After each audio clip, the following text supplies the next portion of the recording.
ನಮಸ್ತೆ ವೀಕ್ಷಕರೇ, ಈ ಫೋಟೋದಲ್ಲಿ ಕಾಣ್ತಿರುವಂತಹ ಕವಿತಾ ರವರು ನಿನ್ನೆ ಅಂದರೆ ಸೋಮವಾರ ಒಂದು ಹಸುಗೂಸಿಗೆ ಶಸ್ತ್ರಚಿಕಿತ್ಸೆಯ ಮೂಲಕ ಒಂದು ಮಗುಗೆ ಜನ್ಮ ಕೊಟ್ಟು ವೈದ್ಯರ ನಿರ್ಲಕ್ಷ್ಯಕ್ಕೆ ಈ ಒಂದು ಹಸುಗೂಸಿನ ತಾಯಿ ಬಲಿಯಾಗಿದ್ದಾರೆ. ನೋವಿನ ಸಂಗತಿ ಅಂದರೆ ಒಂದೇ ದಿನ ಏನು ತಪ್ಪನ್ನು ಅರಿಯದ, ತನ್ನ ತಪ್ಪು ಏನೂ ಇಲ್ಲದ ಆ ಹಸಿಗೂಸು ತನ್ನ ತಾಯಿಯ ಮುಖವನ್ನು ನೋಡಲಾಗದ ಸ್ಥಿತಿಯಲ್ಲಿ ಈ ದಿನ ಅನಾಥವಾಗಿದೆ. 2.5 ವರ್ಷದ ಮಗು ಮತ್ತು ಒಂದೇ ದಿನದ ಮಗು ವೈದ್ಯರ ನಿರ್ಲಕ್ಷ್ಯಕ್ಕೆ ಈ ತಾಯಿ ಬಲಿಯಾಗಿದ್ದಾಳೆ. ಇದೇ ಸಂದರ್ಭದಲ್ಲಿ ಹೆತ್ತವರ ಆಕ್ರೋಶ ಆನೇಕಲ್ ಪಟ್ಟಣದಲ್ಲಿ ಇರುವಂತಹ ಅಮ್ಮ ಹಾಸ್ಪಿಟಲ್, ಶ್ರೀರಾಮ ಟೆಂಪಲ್ ಬಳಿ ಇರುವಂತಹ ಅಮ್ಮ ಆಸ್ಪತ್ರೆಯ ಬಳಿ ಕವಿತಾರವರ ಪೋಷಕರು ಜಮಾಯಿಸಿ ಧರಣಿಗೆ ಮುಂದಾದರು. ತಕ್ಷಣ ಪೊಲೀಸರು ಸ್ಥಳಕ್ಕೆ ಧಾವಿಸಿ ಧರಣಿ ನಿರತ ಪೋಷಕರನ್ನು ಸಮಾಧಾನಪಡಿಸಿ ಕಳಿಸಿದರು. ಬನ್ನಿ ವೀಕ್ಷಕರೇ, ಈ ಬೆಳವಣಿಗೆಯ ಬಗ್ಗೆ ಡಾಕ್ಟ್ರು ಏನಂತಾರೆ, ಹಾಗೆ ಪೋಷಕರ ಕವಿತಾರವರ ಗಂಡ ಏನಂತಾರೆ, ಅವರ ತಾಯಿ ಏನು ಹೇಳ್ತಾರೆ, ಬನ್ನಿ ಎಲ್ಲ ಇಂಚಿಂಚು ಮಾಹಿತಿಯನ್ನು ನೋಡೋಣ.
ಶನಿವಾರ ಹಿಂಗೆ ಕವಿತಾ ಅವ್ರ ತಾಯಿ ಅವರಪ್ಪ ಆಮೇಲೆ ಕವಿತಾ ಹಾಸ್ಪಿಟ್ಲಿಗೆ ಹೋಗಿದ್ದಾರೆ.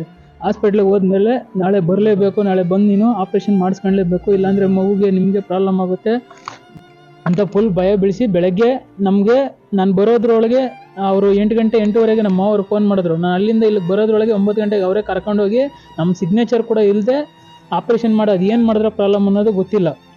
ಮತ್ತು ನಾವು ಬರೋದ್ರೊಳಗೆ ನಾನು ಆ ಫಾರ್ಮ್ಗೂ ಸೈನ್ ಹಾಕಿಲ್ಲ, ಏನೂ ಇಲ್ಲ. ಮಗುನೂ ತಾಯಿನ ಕರ್ಕೊಂಬಂದು ಜನರಲ್ ವಾರ್ಡಲ್ಲಿ ಶಿಫ್ಟ್ ಮಾಡಿದ್ದಾರೆ. ನೋಡಿ ಸರ್, ಮಗು ಎಲ್ಲ ಚೆನ್ನಾಗಿದೆ, ತಾಯಿನೂ ಎಲ್ಲ ಚೆನ್ನಾಗಿದೆ, ಸೈನ್ ಮಾಡಿ ಅಂದ್ಬಿಟ್ಟು ಆಮೇಲೆ 1/2 hour ಬಿಟ್ಟು 10:30 11 o'clockಗೆ ನಮಗೆ ಸಿಗ್ನೇಚರ್ ಹಾಕ್ಸ್ಕೊಳಕ್ಕೆ ಫಾರ್ಮ್ ತಂದು ಕೊಟ್ಟರು. ಸರಿ, ನನ್ನ ಮಗುನೂ ತಾಯಿ ಆರಾಮಿದಾರಲ್ಲ ಅಂದ್ಬಿಟ್ಟು ನಾನು ಏನು ಮಾಡಿದೆ, ಸಿಗ್ನೇಚರ್ ಮಾಡಿದೆ. ಆಮೇಲೆ ಮತ್ತೆ ಏನು ಮಾಡಿದ್ರು, ಅವರು 10 ಗಂಟೆಯಿಂದನೂ ಆಡ್ಬಿಟ್ಟು ಯಾಕೋ ಸ್ವಲ್ಪ ಐ ಆಗ್ತಾಯಿದೆ ಅಂದ್ಬಿಟ್ಟು ಅವರು ನೋಡ್ತಾನೆ ಇದ್ದರು. ನೋಡಿದ್ರು ಮತ್ತೆ 4 ಗಂಟೆಗೆ ನಾನು ಇಲ್ಲಿ ಹಾಸ್ಪಿಟ್ಲಲ್ಲಿ ಅವ್ರ ತಾಯಿ ಒಬ್ಬರಿದ್ರು, ಆಮೇಲೆ ಕವಿತಾ ನಮ್ಮ ಮಿಸ್ಸಸ್ ಒಬ್ಬರಿದ್ರು. ನಾವು ಮಾತಾಡಿಸ್ಬಿಟ್ಟು ಅವ್ರಿಗೆ ಊಟ ಎಲ್ಲ ತಂದು ಕೊಟ್ಬಿಟ್ಟು ನಮ್ಮ ಮಗ ಇದ್ದ ಕರ್ಕೊಂಡೋಗಿ ಮನೇಲಿ ಬಿಟ್ಟು ಬರ್ತೀನಿ ಅಂತ ಹೋಗಿ ಬರೋದ್ರೊಳಗೆ ಮತ್ತೆ ತಿರ್ಗಿ ಅವರು ಡಾಕ್ಟ್ರ್ ಏನು ಮಾಡಿದ್ದಾರೆ, ಮತ್ತೆ ಆಪ್ರೇಷನ್ ಮಾಡಬೇಕು, ಅವ್ರಿಗೇನು ಇನ್ಫಾರ್ಮೇಷನ್ ಇಲ್ದಿರ ಕರ್ಕೊಂಡೋಗಿ ಅದೇನು ಮಾಡಿದ್ರು ಗೊತ್ತಿಲ್ಲ. ಆ ತಾಯಿ ಇಲ್ಲೇ ಹೋಗ್ಬಿಟ್ಟಿದ್ದಾರೆ, ಇಲ್ಲೇ ಅಮ್ಮ ಹಾಸ್ಪಿಟ್ಲಲ್ಲಿ ಹೋಗ್ಬಿಟ್ಟಿದ್ದಾರೆ. ಮತ್ತೆ ತಿರ್ಗಿ NH ಕರ್ಕೊಂಡು ಹೋಗ್ಬೇಕು, ಇಲ್ಲಿ ವೆಂಟಿಲೇಟ್ರ್ ಇಲ್ಲ, ಏನೂ ಇಲ್ಲ ಅಂತೇಳಿ ಸುಳ್ಳು ಹೇಳ್ಬಿಟ್ಟು ಅಲ್ಲಿಗೆ ನಮ್ಗೆ ಆಂಬುಲೆನ್ಸ್ ಕೂಡ ನಮ್ಗೆ ಎಂಟ್ರಿ ಮಾಡಿಸಿಲ್ಲ. ಅವರೇ ಆಕ್ಸಿಜನ್ ವೆಂಟಿಲೇಷನ್ ಎಲ್ಲ ಕೊಟ್ಕೊಂಡು ಅವರೇ ಕರ್ಕೊಂಡೋಗಿ ಅಲ್ಲೆಲ್ಲ ಒಳಗಡೆ ಅವರೇ ಇದು ಮಾಡಿದ್ರು. ಆಂಬುಲೆನ್ಸ್ ಒಳಗಡೆ ಕೂಡ ನಮ್ಮನ್ನು ಬಿಟ್ಟಿಲ್ಲ, ನೋಡೋಕ್ಕೂ ಬಿಟ್ಟಿಲ್ಲ, ಇದು ಮಾಡೋಕ್ಕೂ ಬಿಟ್ಟಿಲ್ಲ. ಆಮೇಲೆ ಅಲ್ಲೋದ್ಮೇಲೆ ಅಲ್ಲೊಂದು 4 hour ಅವರೆಲ್ಲ ಚೆಕ್ ಮಾಡಿ NH ಅವರು ಮತ್ತೆ 1 ಗಂಟೆಯಲ್ಲಿ ಕರೆದು ಸ್ವಲ್ಪ ನಮಗೆ ಯಾವುದೇ ಥರ ತೊಂದರೆ ಇಲ್ಲ. 3ನೇ ತಿಂಗಳಿಂದ ಫಸ್ಟ್ ಇದರಿಂದನೂ ಅವ್ರ ಹತ್ರನೇ ಸ್ಕ್ಯಾನಿಂಗ್ ಆಗಲಿ ಪ್ರತಿಯೊಂದು ಅಮ್ಮ ಹಾಸ್ಪಿಟ್ಲಲ್ಲೇ ಮಾಡಿಸಿದ್ದೆಲ್ಲ. ಮೊದಲನೇ ಮಗುಗೂ ಅವ್ರ ಹತ್ರನೇ ಚೆಕ್ ಮಾಡಿಸಿದ್ದು ಎಲ್ಲ ಮಾಡಿಸಿದ್ದು.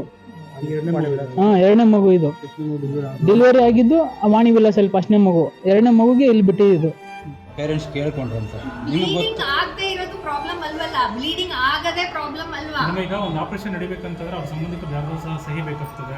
ಸೊ ಅಂತದ್ದು ನೀವು ಏನು ಕೇಳಿದ್ರೆ ಏಕೈಕಿ ನೀವೇ ನಿರ್ಧಾರ ಮಾಡಿದಾರಲ್ವಾ ಕನ್ಸೆಂಟ್ ಸೈನ್? ಯಾರು ಅವ್ರ ಸಾಯಂಕಾಲ ನಾನು ಮಾಡೋದು ಸಿಡಿ ಮಾಡ್ತೀರಲ್ಲ ವಿಡಿಯೋ ಅದು ಅಲ್ಲ ಮೇಡಮ್, ಈಗ ಎಲ್ಲ ಆಸ್ಪತ್ರೆಗಳಲ್ಲೂ ಕೂಡ ಒಂದು ಹೆರಿಗೆ ಮಾಡುವಂಥ ಸಂದರ್ಭದಲ್ಲಿ ಯಾವ ರೀತಿ ಒಂದು ಮಗು ತಗೊಳ್ತಾರೆ ಅನ್ನೋದು ಕೂಡ ಒಂದು ಸಿಡಿ ಮಾಡ್ತಾರೆ. ನಿಮ್ಮಲ್ಲಿ ಯಾವ ಥರದ ಫೆಸಿಲಿಟಿ ಬೆಡ್ಸೈನ್ ಎತ್ಕೊಂಡ್ ಬರ್ತಾರಂತಲ್ಲ ಮಗುನ ಮೇಡಮ್, ಆ ಥರದ್ದು ಫೆಸಿಲಿಟೀಸ್ ಇಲ್ಲ ನಿಮ್ಮಲ್ಲಿ ಅಂತ? ಮಗುನ ಪ್ರೆಗ್ನೆನ್ಸಿ ಆದ್ಮೇಲೆ ಮಗು ಕೈಯಲ್ಲಿ ಎತ್ಕೊಂಡ್ ಬರ್ತಾರಂತಲ್ಲ? ಟ್ರೇ ಇರುತ್ತಲ್ವಾ ಓಕೆ, ಬೇಬಿ ಟ್ರೇಯಲ್ಲಿ ಇಟ್ಕೊಂಡು ವಾರ್ಮರ್ ಅಂತ ವೆಂಟಿಲೇಟರ್ ಸಹ ಇಲ್ಲ ಅಂತ ಆರೋಪ. ಹೌದು, ಐಸಿಯು ಇಲ್ಲ. ಇನ್ನಿಲ್ಲ ಅಂದ್ರೆ ನಾನು ಕೇಳಬೇಕಾಗಿತ್ತು ಈ ತರ ಕಂಡೀಷನ್ ಐತೆ ಮಾಡ್ಕೊಳಲ್ಲಮ್ಮ ಅಂತ ಹೇಳಿ. ತುಂಬ ನೆಗ್ಲಿಜೆನ್ಸಿ ಮಾಡಿಬಿಟ್ಟು ಏನು ಮಾಡಿದ್ರಂತ ಗೊತ್ತಿಲ್ಲ, ಹೊಟ್ಟೆ ಒಳಗಡೆ ಫುಲ್ಲು ಬ್ಲಡ್ ತುಂಬ್ಕೊಂಡಿದ್ವಿ ಸರ್. ಇಲ್ಲಿ ಆನೆಕಲ್ ಗೌರ್ಮೆಂಟ್ ಹಾಸ್ಪಿಟಲ್ ಬಂದು ಬ್ಲಡ್ ತೊಗೊಂಡೋಗಿ ಬ್ಲಡ್ ಹಾಕ್ಸಿ ಸರ್ ನಮ್ಮ ತಂಗಿಗೆ ಒಂದು ಬಾಟ್ಲು. ಅದಾದಮೇಲೆ ತುಂಬ ಲೋ ಬಿ ಪಿ ಆಗಿ ಹಾರ್ಟ್ ರೇಟ್ ತುಂಬ ಇಳಿದೋಗಿ ತುಂಬ ಅಂದರೆ ತುಂಬ ಸೀರಿಯಸ್ ಮಾಡಿಬಿಟ್ಟಿದ್ವಿ ಸರ್. ಆನೆಕಲ್ ಇರ್ತಕ್ಕಂಥ ಪ್ರತಿಯೊಬ್ಬ ಡಾಕ್ಟ್ರು ಅಲ್ಲಿದ್ದರು sir. Aditya hospital Raghu doctor ಇರ್ಬೋದು, ಅವ್ರ ಇಂತಿ ಆಗಿರ್ಬೋದು, ಸುಮಾರು ಜನ ಕಾನ್ಸ್ಟಿಟ್ಯೂನ್ಸಿ ಡಾಕ್ಟ್ರು ಯಾರ್ಯಾರೋ ಇದ್ರಂತೆ ಸರ್. ಅಲ್ಲಿ ಆಕ್ಸಿಜನ್ ಇಲ್ಲ, ಮತ್ತು ಅಲ್ಲಿ ಬೇಕಾಗಿರೋ ಫೆಸಿಲಿಟಿನೇ ಇಲ್ಲ ಸರ್ ಆಸ್ಪತ್ರೆಯಲ್ಲಿ. ತುಂಬ ನೆಗ್ಲೆಕ್ಟ್ ಮಾಡಿ ನಮ್ಮ ತಂಗಿನ ಅದೇ ಆವತ್ತೇ NH ಅವ್ರಿಗೆ ಫೋನ್ ಮಾಡಿ ಆಂಬುಲೆನ್ಸ್ ಬರ್ತಾ ಇದೆ ಅಂತ ಸಂಜೆ 5 ಗಂಟೆಯಿಂದ ಹೇಳಿ ಬಂದೇ ಇಲ್ಲ. ನಮ್ಮ ಫ್ರೆಂಡ್ಸ್ ಎಲ್ಲ ಕಾಲ್ ಮಾಡಿ ಆಮೇಲೆ 8 ಗಂಟೆ ಮೇಲೆ ಆಂಬುಲೆನ್ಸ್ ಬಂದಿದೆ. 8 ಗಂಟೆಲಿ ಆಂಬುಲೆನ್ಸ್ ಬಂದು ಆಂಬುಲೆನ್ಸಲ್ಲಿ ಹಾಕೊಂಡೋದ್ಮೇಲೆ ಅಲ್ಲೂ ಅವ್ರು ಎಷ್ಟು ಮಾಡಬೇಕು ಅಷ್ಟು ಪ್ರಯತ್ನ ಪಟ್ಟರು. ಆದರೂ ಅಲ್ಲಿ ನೀಟೆಲ್ಲ ಪ್ರಯತ್ನ ಪಟ್ಟರು. ಇಲ್ಲೇ ಕೈಕಾಲು ಸ್ವಾಧೀನನೇ ಇಲ್ಲ ಸರ್. ಕಣ್ಣು ಕೂಡ ಬಿಟ್ಟಿಲ್ಲ ಸರ್ ನಮ್ಮ ತಂಗಿ.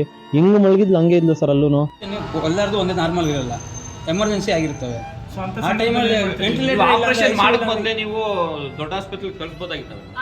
ನಮಗೆ ನಮ್ಮ ಇದ್ರ ಪ್ರಕಾರ ನಮಗೆ ಹೇಳಿರೋದು ಡೆಲಿವರಿ ಆದ್ಮೇಲೆ ಆಗೋ ಬ್ಲೀಡಿಂಗ್ನ ನೀವು ಫಸ್ಟ್ ಸ್ಟೆಬಿಲೈಸ್ ಮಾಡಿ, ಬ್ಲೀಡರ್ ಎಲ್ಲಿದೆ ಅಂತ ಐಡೆಂಟಿಫೈ ಮಾಡಿ, ಅದನ್ನ ಕಂಟ್ರೋಲ್ ಮಾಡಿ ಆಮೇಲೆ ಶಿಫ್ಟ್ ಮಾಡಿ.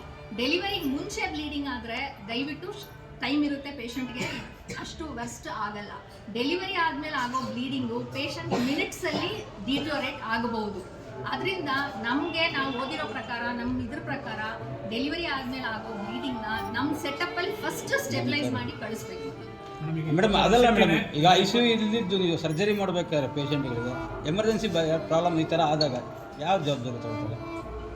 ಏನು ಕ್ರಮ ತಗೊಂತೀರಾ? ಈಗ ಒಂದು ಬೇರೆ ಈ ಥರದ ಹೆಚ್ಚು ಕಡಿಮೆ ಆದಾಗ NH ಶಿಫ್ಟ್ ಮಾಡಿ.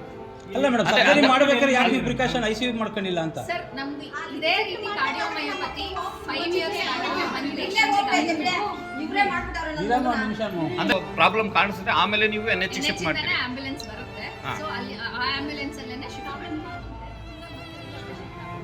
ಅವ್ರು ಹೇಳ್ತವ್ರೆ ಒಂದು ಆಪರೇಷನ್ ಆದ್ಮೇಲೆ ನಮ್ಮ ಪರ್ಮಿಷನ್ ಇದ್ರೆ 2 ಆಪರೇಷನ್ ಮಾಡೋರೆ. 2 ಆಪರೇಷನ್ಗೆ ಪರ್ಮಿಷನ್ ತಗೊಂಡಿದೀವಿ, ಹೇಳಿದೀವಿ ಅವ್ರ ಕಡೆಯವ್ರಿಗೆ. ಒಳಗಡೆ ಬ್ಲೀಡಿಂಗ್ ಸಸ್ಪಿಷನ್ ಇದೆ ನಮಗೆ, ಕೆಲವೊಂದ್ಸಲ ಗರ್ಭಕೋಶ ಮೆತ್ತಗಾಗ್ಬೋದು, ಗರ್ಭಕೋಶ ತೆಗಿಬೇಕಾದ್ರೂ ಬರ್ಬೋದು ಅಂತ ಹೇಳಿ ತಗೊಂಡಿದ್ದೀವಿ. ನಮಗೆ ನಾನು ಬರೋದ್ರೊಳಗೆ ಅವರು 8 ಗಂಟೆ 8:30ಗೆ ನಮ್ಮ ಅವ್ರು ಫೋನ್ ಮಾಡಿದ್ರು. ನಾನು ಅಲ್ಲಿಂದ ಇಲ್ಲಿಗೆ ಬರೋದ್ರೊಳಗೆ 9 ಗಂಟೆಗೆ ಅವರೇ ಕರ್ಕೊಂಡೋಗಿ ನಮ್ಮ ಸಿಗ್ನೇಚರ್ ಕೂಡ ಇಲ್ಲದೆ ಆಪ್ರೇಷನ್ ಮಾಡೋದು ಏನು ಮಾಡಿದ್ರೆ ಪ್ರಾಬ್ಲಮ್ ಅನ್ನೋದು ಗೊತ್ತಿಲ್ಲ. ಮತ್ತು ನಾವು ಬರೋದ್ರೊಳಗೆ ನಾನು ಆ ಫಾರ್ಮ್ಗೂ ಸೈನ್ ಹಾಕಿಲ್ಲ, ಏನೂ ಇಲ್ಲ. ಮಗುನೂ ತಾಯಿನ ಕರ್ಕೊಂಬಂದು ಜನರಲ್ ವಾರ್ಡಲ್ಲಿ ಶಿಫ್ಟ್ ಮಾಡಿದ್ದಾರೆ. ನೋಡಿ ಸರ್, ಮಗು ಎಲ್ಲ ಚೆನ್ನಾಗಿದೆ, ತಾಯಿನೂ ಎಲ್ಲ ಚೆನ್ನಾಗಿದೆ, ಸೈನ್ ಮಾಡಿ ಅಂದ್ಬಿಟ್ಟು ಆಮೇಲೆ 1/2 hour ಬಿಟ್ಟು 10:30 11 o'clockಗೆ ನಮಗೆ ಸಿಗ್ನೇಚರ್ ಹಾಕ್ಸ್ಕೊಳಕ್ಕೆ ಫಾರ್ಮ್ ತಂದು ಕೊಟ್ಟರು. ಅಲ್ಲೂ ಅಷ್ಟೇ ಹೆಂಗೆ ಮಲಗಿದ್ಲು ಹಂಗೆ ಮಲಗಿದ್ಲು. ಮತ್ತು ಬೆಳಗ್ಗೆನೂ ಏನೂ ಆಗಿಲ್ಲ, ನೀಟೆಲ್ಲ. ಕರ್ಕೊಂಡೋಗಿದ್ಮೇಲೆ ಅಲ್ಲಿ ಏನು ಹೇಳಿದ್ರು ಅಂದರೆ ಲೋ ಬಿ ಪಿ ಆಗಿದೆ, ಹಾರ್ಟ್ ರೇಟ್ ತುಂಬ ಹೊಡ್ಕೊತಾ ಇದೆ. ಒಂದು ಮನುಷ್ಯನಿಗೆ 100 ಒಳಗಡೆ ಇರಬೇಕಂತೆ, ಇವ್ರಿಗೆ 170 180 ಇತ್ತಂತೆ. ಇಲ್ಲೇ ಹಾಸ್ಪಿಟ್ಲಲ್ಲೇ 180 ಇದೆ, ಅಮ್ಮ ಆಸ್ಪತ್ರೆಯಲ್ಲೇ. ಆಮೇಲೆ ಏನು ಹೇಳಿದ್ರು ಅವರು? ತುಂಬ ಕ್ರಿಟಿಕಲ್ ಇದೆ, ತುಂಬ ರಿಸ್ಕ್ ಆಗುತ್ತೆ. NH ಅವರು ಇಲ್ಲಿ ಕರ್ಕೊಂಬಂದಾದ್ಮೇಲೆ ನಮ್ಮ ಮೊದಲೇ ಇಲ್ಲಿ ಹೋಗ್ಬಿಟ್ಟಿದ್ರು ಅಂತ ಹೇಳಿ? ಇಲ್ಲ ಆ ಥರ ಏನು ಹೇಳಿಲ್ಲ. ತುಂಬ ಕ್ರಿಟಿಕಲ್ ಆಗುತ್ತೆ, ಟ್ರೈ ಮಾಡ್ತೀವಿ ಅಂದ್ಬಿಟ್ಟು ಅವರು ಎಮರ್ಜೆನ್ಸಿ ವಾರ್ಡ್ಗೆ ಶಿಫ್ಟ್ ಮಾಡಿಕೊಂಡು. ಈಗ ನೀವು ಫೋನಲ್ಲಿ ಹೇಳಿದ್ದಕ್ಕೆ ಅದೇ ಒಂದು ಬಿಲ್ ಕಟ್ಸ್ಕೊಂಡು ಆದ್ಮೇಲೆ ನಮಗೆ ಸತ್ತೋಗಿದಾರೆ ಅಂತ ಹೇಳಿದ್ರು ಅಂತ ಹೇಳಿ? ಹೌದು. ಅಂದರೆ ಮೊದಲೇ ಇಲ್ಲಿ ಅಂದರೆ ಅದೇ ಟ್ರೀಟ್ಮೆಂಟ್ ಮಾಡಬೇಕಾದ್ರೆ ನಾನು ಅಲ್ಲಿ ಓಡಾಡ್ಕೊಂಡಿದ್ದೆ. ಅದಾದಮೇಲೆ ಮತ್ತೆ ಇವರು ಫೋನ್ ಮಾಡಿ ಬಿಲ್ಲಿಂಗ್ ಹತ್ರ ಬನ್ನಿ ಅಂತ ಹೇಳಿದ್ರು. ಅಂದರೆ ವೈದ್ಯರ ನಿರ್ಲಕ್ಷ್ಯ ಅಂತಾನೆ ನೇರವಾಣಿ? ಹೌದು, ವೈದ್ಯರ ನಿರ್ಲಕ್ಷ್ಯ ಸರ್. ಅಮ್ಮ ಆಸ್ಪತ್ರೆ ವೈದ್ಯರ ನಿರ್ಲಕ್ಷ್ಯ ಏನೋ ಸರ್. ಯಾರೋ ಡಾಕ್ಟರ್ ಮಮತಾ ಟಿ ರೆಡ್ಡಿ. ನಾನೇ ಮಂತ್ಲಿ ಎಲ್ಲ ಚೆಕಪ್ ಮಾಡ್ತಾ ಇದ್ದಿದ್ದೆ. ಅವರು ಮುಂಚೆ ಸಿಸೇರಿಯನ್ ಆಗಿತ್ತು. ಫಸ್ಟ್ ಸಿಸೇರಿಯನ್ಗೆ ಕಾರಣ ಅವರು ಹೈಟ್ ಕಮ್ಮಿ ಇತ್ತು, ಮಗು ಬರೋ ಜಾಗ ಕಮ್ಮಿ ಇತ್ತು, ಅದರಿಂದ ಫಸ್ಟ್ ಸಿಸೇರಿಯನ್ ವಾಣಿ ವಿಲಾಸಲ್ಲಿ ಆಗಿತ್ತು. ಎರಡನೇ ಸಿಸೇರಿಯನ್ ಇಲ್ಲಿ ಚೆಕಪ್ಸ್ ಎಲ್ಲ ಬರ್ತಿದ್ರು. ಚೆಕಪ್ಸಲ್ಲಿ ಏನೂ ನಮಗೇನಂತ ಪ್ರಾಬ್ಲಮ್ಸ್ ಏನೂ ಕಂಡಿಲ್ಲ. ಪೇಯ್ನ್ 38 ವೀಕ್ಸ್ ಕಂಪ್ಲೀಟ್ ಆಗಿತ್ತು. ಇನ್ನು ಯಾವಾಗಾದ್ರೂ ಅವ್ರು ಡೆಲಿವರಿಗೆ ರೆಡಿ ಇತ್ತು. ಪೇಯ್ನ್ ಅಂತ ಬಂದರು. ಸೊ ಮಾರ್ನಿಂಗ್ ನಾವು ಸಿಸೇರಿಯನ್ ತೊಗೊಂಡ್ವಿ. ಬೇಸಿಕ್ ಇನ್ವೆಸ್ಟಿಗೇಷನ್ಸ್ ಎಲ್ಲ ನಾರ್ಮಲ್ ಇತ್ತು. ಬಟ್ ಸರ್ಜರಿ ಮಾಡುವಾಗ ಒಂಚೂರು ಎಡಿಷನ್ ಸ್ವಲ್ಪ ಇತ್ತು. ಬಟ್ ಸರ್ಜರಿ ಏನೂ ನಮಗೆ ಪ್ರಾಬ್ಲಮ್ ಆಗಲಿಲ್ಲ. ಎಲ್ಲ ಪೇಷಂಟ್ಸು ನಾವು ಪೋಸ್ಟ್ ಆಫು ಕಂಟಿನ್ಯೂಸ್ ಮಾನಿಟರಿಂಗ್ ಇಡ್ತೀವಿ. ಯಾಕಂದರೆ 24 ಅವರ್ಸು PPH ಆಗೋ ಚಾನ್ಸಸ್ ಇರುತ್ತೆ. ಸೊ ಆ ಮಾನಿಟರಿಂಗ್ ಮಾಡುವಾಗ ನಮಗೆ 3 o'clock ಮೇಲೆ ಪೇಷಂಟ್ದು ಹಾರ್ಟ್ ರೇಟ್ ಸ್ವಲ್ಪ ಇನ್ಕ್ರೀಸ್ ಆಗೋಕ್ಕೆ ಸ್ಟಾರ್ಟ್ ಆಯಿತು. ಸೊ ಆ ಇನ್ಕ್ರೀಸ್ ಆಗೋವಾಗ ನಾವು ಎಚ್ಚೆತ್ಕೊಂಡ್ವಿ, ಹಾರ್ಟ್ ರೇಟ್ ಇದಕ್ಕಿಂತ ಮೇಲೆ ಹೋಗಬಾರ್ದು. ಅದು ಹೋದಾಗ ನಾವು ಕೆಲವೊಂದು ಪ್ರಿಕಾಷನ್ಸ್ ತೊಗೊಳಕ್ಕೆ ಶುರು ಮಾಡ್ತೀವಿ. ಇನ್ನೂ ಕ್ಲೋಸ್ ಮಾನಿಟರಿಂಗ್ ಸ್ಟಾರ್ಟ್ ಮಾಡ್ತೀವಿ. ಬಟ್ BP ಎಲ್ಲ ಅವಾಗ ನಾರ್ಮಲ್ ಇತ್ತು. ಸೊ ಹಾಗೆ ಪೇನ್ ಕಿಲ್ಲರ್ಸು ಅದೆಲ್ಲ ಪೇನ್ ಇರುತ್ತೆ. ಸರ್ಜರಿ ಪೇನೂ ಹಾರ್ಟ್ ರೇಟ್ನ ಇನ್ಕ್ರೀಸ್ ಮಾಡುತ್ತೆ. ಅದರಿಂದ ಪೇನ್ ಕಿಲ್ಲರ್ಸ್ ಎಲ್ಲ ಕೊಟ್ಟು ಮಾನಿಟರ್ ಮಾಡ್ತಾ ಇದ್ವಿ. ಆಮೇಲೆ ಇನ್ನೊಂದು ಸ್ವಲ್ಪ ಹೊತ್ತಾದಮೇಲೆ BP ಕಮ್ಮಿ ಆಗೋಕ್ಕೆ ಸ್ಟಾರ್ಟ್ ಆಯಿತು. ಸೊ ಇಂಥ ಕಂಡೀಷನಲ್ಲಿ ಫಸ್ಟ್ ಥಾಟ್ ಎಲ್ಲ ಸರ್ಜನ್ಗೂ ಬರೋದು ಇಂಟರ್ನಲ್ ಹೆಮರೇಜ್, ಒಳಗಡೆ ಏನಾದರೂ ಬ್ಲಡ್ ಕಲೆಕ್ಟ್ ಆಗ್ತಿದೆಯಾ ಅಂತ. ಅದನ್ನು ನೋಡಬೇಕು ಅಂದರೆ ನಾವು ಓಪನ್ ಮಾಡಲೇಬೇಕು. ಸೊ ಅದರಿಂದ ಇಲಾಪ್ರೋಟಮಿಗೆ ತೊಗೊಂಡ್ವಿ. ಕೆಲವೊಂದು ಸಲ ಗರ್ಭಕೋಶ ಮೆತ್ತಗಾಗಿರ್ಬೋದು. ಇದೆಲ್ಲ ನಾವು ಸರ್ಜರಿ ಸ್ಟಾರ್ಟ್ ಮಾಡೋಕ್ಕೆ ಮುಂಚೆ ಥಿಂಕ್ ಮಾಡಿಕೊಂಡು ಓಪನ್ ಮಾಡಿದ್ವಿ. ಬಟ್ ಓಪನ್ ಮಾಡಿದ್ಮೇಲೆ ಜಸ್ಟ್ ಒಂದು ಕ್ಲಾಟ್ ಬಿಟ್ಟರೆ ಬೇರೆ ಏನು ಅಂತ ಮೇಜರ್ ಇದು ಸಿಗಲಿಲ್ಲ ನಮಗೆ. ಬ್ಲಡ್ಡು ಅರೇಂಜ್ ಮಾಡ್ಕೊಂಡಿದ್ವಿ, ಬೇರೆ ಡಾಕ್ಟರ್ಸ್ ಹೆಲ್ಪು ತೊಗೊಂಡ್ವಿ ಇಲ್ಲಿ. ಸೊ ಎಲ್ಲ ಅರೇಂಜ್ ಮಾಡ್ಕೊಂಡೇನೆ ಸ್ಟಾರ್ಟ್ ಮಾಡಿದ್ವಿ. ಮೇಡಮ್, ಈಗ ಆಪರೇಷನ್ ಮಾಡ್ತಿರ್ಬೇಕಾದ್ರೆ ಡಾಕ್ಟರ್ ಇರಲಿಲ್ಲ, ಬೇರೆ ಕಡೆಯಿಂದೆಲ್ಲ ಕರ್ಸ್ಕೊಂಡಿದ್ವಿ. ಡಾಕ್ಟರ್ ನಾನೇ ಅಲ್ವಾ ಅಲ್ಲಿದ್ದು, ನಾನೇ ಆಪರೇಟಿಂಗ್ ಸರ್ಜನ್ ಅಲ್ವಾ. ಆಮೇಲೆ ಗಂಡನ್ನ ಪರ್ಮಿಷನ್ ತಗೊಳ್ಳೋದೇ ಹೆಂಗೆ ಮಾಡ್ತಾರೆ ಅನ್ನೋದು ಒಂದು. ಆಮೇಲೆ ಇಲ್ಲಿನೇ ಕರ್ಕೊಂಡು ಹೋಗ್ತಿರ್ಬೇಕಾದ್ರೆ ಇಲ್ಲೇ ಮೃತಪಟ್ಟಿದ್ರು ಅಂತ ಆರೋಪ ಇಲ್ಲ. ನೀವು NHದು ಅಲ್ಲಿ ಅಡ್ಮಿಷನ್ ಇದು ನೋಡಿ, BP ಇದು ಎಲ್ಲಾನು ಅಲ್ಲಿ ಬರ್ದಿದಾರಲ್ವಾ. ಈಗ ತಾಯಿ ಹೆರಿಗೆ ಆದ ತಕ್ಷಣ ಹಾಲು ಕುಡಿಸಿ ಮಾಡಿಸಿದ್ದಾರೆ. ಹೌದು. ಇನ್ನೊಂದು ಗಂಟೆ ಇನ್ನೊಂದು ಸ್ವಲ್ಪ ಹೊತ್ತಿಗೆ ಇರಲಿಲ್ಲ. 3 hours ಚೆನ್ನಾಗಿದ್ರು ಅಂತ. 3 hours ಅಲ್ಲ, 6 hours ಚೆನ್ನಾಗಿತ್ತು. 24 hours ಬ್ಲೀಡ್ ಆಗೋ ಚಾನ್ಸ್ ಇರುತ್ತೆ. ಅದು ಸ್ಲೋ ಬ್ಲೀಡರ್ ಆಗ್ತಾ ಇರ್ಬೋದು ಅನ್ನೋದು ನಮ್ಮ ಸಸ್ಪಿಷನ್. ಆಮೇಲೆ ನಮ್ಗೆ NHಗೆ ಶಿಫ್ಟ್ ಮಾಡಿದ್ಮೇಲೆ ಗೊತ್ತಾಗಿದ್ದು, ನಮ್ಗೆ ಯಾವಾಗ ಹಾರ್ಟ್ ರೇಟ್ ಸೆಟ್ಲ್ ಆಗ್ತಿರ್ಲಿಲ್ವೋ ಇಷ್ಟೆಲ್ಲ ಸರಿ ಮಾಡಿನೂ ಅವಾಗಲೇ ನಮಗೆ ಹಾರ್ಟ್ ರೇಟ್ ಸೆಟ್ಲ್ ಆಗಿಲ್ಲ ಅನ್ನೋದಕ್ಕೆ ಅವರು ಇಕೋ ಎಲ್ಲ ಮಾಡಿದ್ರು. ಹಾರ್ಟ್ದು ಇಕೋ ಮಾಡಿದಾಗ ಅವ್ರು ನಮಗೆ ತಿಳಿಸಿದ ಪ್ರಕಾರ ಪೆರಿಪಾರ್ಟಮ್ ಕಾರ್ಡಿಯೋಮಯೋಪತಿ ಅಂತ ಆಗಿದೆ. ಇದು ಒಂದು ಅಪ್ರೂವ್ಡ್ ಕಂಡೀಷನ್. ಸೊ ಇದು ಹೆರಿಗೆ ಟೈಮಲ್ಲಿ ಆಗ್ಬೋದು. ಈಗ NHL ವೈದ್ಯರು ಏನು ಹೇಳಿದ್ರು ಅಂತಂದ್ರೆ, ಅಮ್ಮ ಹಾಸ್ಪಿಟ್ಲಿಂದ ಬರ್ಬೇಕಾದ್ರೆ ಚೆನ್ನಾಗಿದ್ದು ಸ್ವಲ್ಪ ಹೊತ್ತಿಗೆ ಮೃತಪಟ್ಟಿದ್ರು, ಅಲ್ಲೇ ನಿರ್ಲಕ್ಷ್ಯ ಅಂತ ಹೇಳಿದ್ರು ಅಂತೇಳಿ ಇಲ್ಲ, ಅವ್ರು ಆರೋಪ ಮಾಡ್ತಿದ್ರು. ಅವ್ರು NH ಕೊಟ್ಟಿರೋ ರಿಪೋರ್ಟ್ ನೀವು ತಗೊಂಡು ನೋಡ್ಬೋದು. ಅಂಡ್ ಪೋಸ್ಟ್ಮಾರ್ಟಮ್ ರಿಪೋರ್ಟಿಗೆ ವೇಟ್ ಮಾಡ್ಬೋದು. ನಿಮಗೆ ಡಯಾಗ್ನೋಸಿಸ್ ಗೊತ್ತಾಗ್ಬಿಡುತ್ತೆ ಅಲ್ಲೇ. ಇದೇ ಥರದ ಪ್ರಕರಣಗಳು ಜಾಸ್ತಿ ನಡೆದಿದೆ ಅಮ್ಮ ಹಾಸ್ಪಿಟ್ಲಲ್ಲಿ ಅಂತೇಳಿ. ಯಾವ ಪ್ರಕರಣ ಅಂತ ನೀವು ನಂಗೆ ಹೇಳಿದ್ರೆ ನಾನು ಎಕ್ಸ್ಪ್ಲೇನ್. ಇದು ನನ್ನ 20 years ಕೆರಿಯರಲ್ಲಿ first patient I have lost like this for with my surgery. ಇದು ಫಸ್ಟ್ ಪೇಷಂಟ್ ನಾನು ಕಳ್ಕೊಂಡಿದ್ದೀನಿ. ಹೌದು, PPH ಆಗುತ್ತೆ, ಬಟ್ ಅದನ್ನೆಲ್ಲ ನಾವು ಮ್ಯಾನೇಜ್ ಮಾಡಿದ್ದೀವಿ. ಕಾಂಪ್ಲಿಕೇಶನ್ಸ್ ಆಗದೇ ಇಲ್ಲ ಅಂತ ಯಾರೂ ಡಾಕ್ಟರ್ ಹೇಳೋಕ್ಕಾಗಲ್ಲ. ಪ್ರೊಫೆಷನ್ ಅಂದಮೇಲೆ ಎಲ್ಲರ ಬಾಡಿ ಒಂದೇ ಥರ ಇರಲ್ಲ, ಒಬ್ಬೊಬ್ಬರ ಬಾಡಿ ಒಂದೊಂದು ಥರ ರಿಯಾಕ್ಟ್ ಆಗುತ್ತೆ. ಸೊ ಕಾಂಪ್ಲಿಕೇಶನ್ ಅನ್ನೋದು ಆಗೇ ಆಗುತ್ತೆ. ಕಾಂಪ್ಲಿಕೇಶನ್ನೇ ಇಲ್ಲದೆ ನಾನು ಪ್ರಾಕ್ಟೀಸ್ ಮಾಡೋಕ್ಕೆ ಸಾಧ್ಯನೇ ಇಲ್ಲ. ರೋಗಿಗಳ ಬಳಿ ಸರಿಯಾಗಿ ಸೌಜನ್ಯವಾಗಿ ನಡ್ಕೊಳ್ಳಲ್ಲ ಡಾಕ್ಟ್ರು. ಕೆಲವೊಂದ್ಸಲ ಸ್ಟ್ರಿಕ್ಟ್ ಆಗಿ ಹೇಳಬೇಕಾಗುತ್ತೆ. ಈ ಕೆಲವು ಇನ್ವೆಸ್ಟಿಗೇಷನ್ಸ್ ಆಗಿರಲ್ಲ, ಕೆಲವರು ಅಬಾರ್ಷನ್ಗೆ ಫೋರ್ಸ್ ಮಾಡಕ್ ಬರ್ತಾರೆ. ಅಂತ ಟೈಮಲ್ಲೆಲ್ಲ ನಾನು ಮಾತಾಡಲೇಬೇಕಾಗುತ್ತೆ.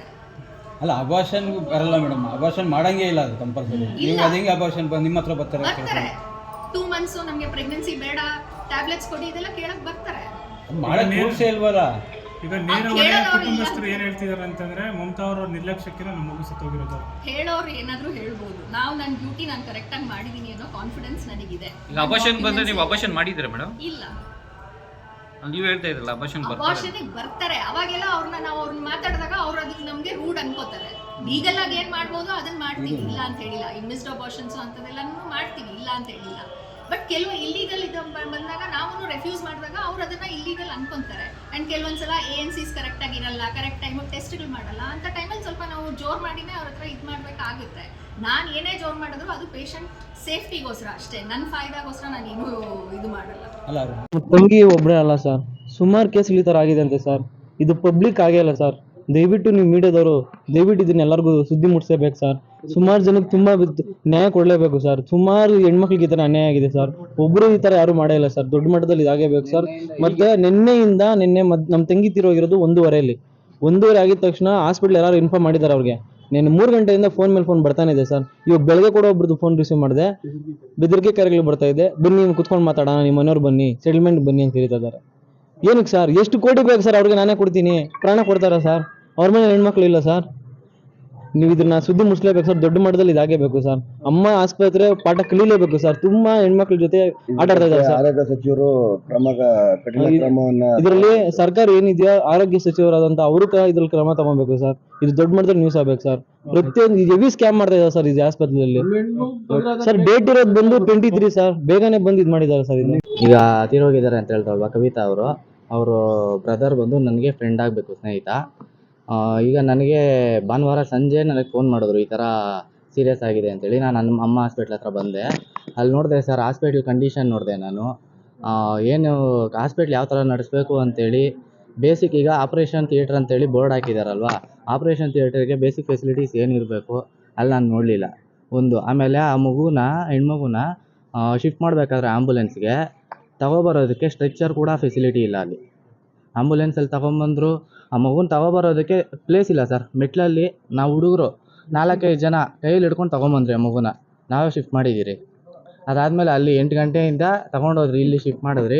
ಅಲ್ಲಿ ಹೋದ್ಮೇಲೆ ಅವರು ಕ್ರಿಟಿಕಲ್ ಇದೆ, ಹೇಳೋಕ್ಕಾಗೋದಿಲ್ಲ, ತುಂಬ ಕ್ರಿಟಿಕಲ್ ಇದೆ, ನಾವು ತುಂಬ ಪ್ರಯತ್ನ ಮಾಡ್ತೀರಿ ಅಂತ ಹೇಳಿದ್ರು. ಇಲ್ಲಿ ಈ ತಾಯಿ ಏನು ಮಾಡಿದ್ದಾರೆ ಅಂತ ಆ ಮೆಡಿಕಲ್ ಹಿಸ್ಟ್ರಿ ಇದುವರೆಗೂ ಹೊರಗಡೆ ಬಂದಿಲ್ಲ, ಹೇಳಿಲ್ಲ. ಆ ತಾಯಿ ಇದಾದಮೇಲೆ ನಮ್ಮ ಕಣ್ಣು ಕಾಣಿಸ್ಕೊಳ್ಳೂ ಇಲ್ಲ. ಅಲ್ಲಿ ಯಾರು ಆ ಸಂಬಂಧಪಟ್ಟವರು ಶಿಫ್ಟ್ ಮಾಡಬೇಕಾದ್ರೆ, ಹೆಣ್ಮಗುನ ಶಿಫ್ಟ್ ಮಾಡ್ಬೇಕಾದ್ರೆ ಆಸ್ಪತ್ರೆಗೆ ಸಂಬಂಧಪಟ್ಟವ್ರು ಒಬ್ಬರು ಇರಲಿಲ್ಲ ಅಲ್ಲಿ. ಬೇರೆ ಹಾಸ್ಪಿಟ್ಲ್ ಡಾಕ್ಟ್ರ್ ಇದ್ದರು, ಬೇರೆ ಯಾರೋ ಇದ್ದರು. ನಾವು ಹುಡುಗರು ನಾವೇ ಎಲ್ಲ ನಿಂತು ಕರ್ಕೊಂಡು ಹೋಗ್ಬೇಕಾಯ್ತು. ಅವ್ರ ಸಂಬಂಧಪಟ್ಟವ್ರು ಯಾವುದೇ ಜವಾಬ್ದಾರಿ ಯಾರೂ ತಗೊಂಡಿಲ್ಲ ಸರ್. ವೈದ್ಯರು ನಮ್ಮ ಕೈಗೆ ಯಾರೂ ಸಿಗಲೇ ಇಲ್ಲ. ಸಿಗಲೇ ಇಲ್ಲ, ಏನು ಪ್ರಾಬ್ಲಮ್ ಆಗೈತೆ ಅಂತ ಹೇಳಿಲ್ಲ. ಬಂದು ಶಿಫ್ಟ್ ಮಾಡಬೇಕಾದ್ರೆ ಆ ಹಾಸ್ಪಿಟ್ಲ್ ಅವ್ರಿಗೆ ಕೇಸ್ ಹಿಸ್ಟ್ರಿ ಹೇಳಿ ಅವ್ರಿಗೆ ಏನಾಗಿದೆ ಅಂತೇಳಿ ಹೇಳ್ಬಿಟ್ಟು ಆಮೇಲೆ ಅವ್ರಿಗೆ ಹ್ಯಾಂಡ್ ಓವರ್ ಮಾಡಬೇಕಾಗಿತ್ತು. ಅವರು ಯಾರ ಕೈಗೂ ಸಿಗಲಿಲ್ಲ, ಏನು ರೆಸ್ಪಾನ್ಸಿಬಿಲಿಟಿ ತಗೊಳ್ಲಿಲ್ಲ. ಬೇರೆ ಹಾಸ್ಪಿಟ್ಲು ಇವರು ರಘು ಡಾಕ್ಟ್ರು ಬಂದಿದ್ದರು, ಅವರು ಇದು ಮಾಡ್ತಾ ಇದ್ದಾರೆ. ಅವ್ರ ಜವಾಬ್ದಾರಿ ತಗೊಂಡು ಏನು ಮಾಡಬೇಕು ಅಂತ ಇದು ಮಾಡ್ತಾ ಇದ್ದಾರೆ. ನಮ್ಮ ಹೆಸರು ಮಧು ಅಂತೇಳಿ ಸರ್.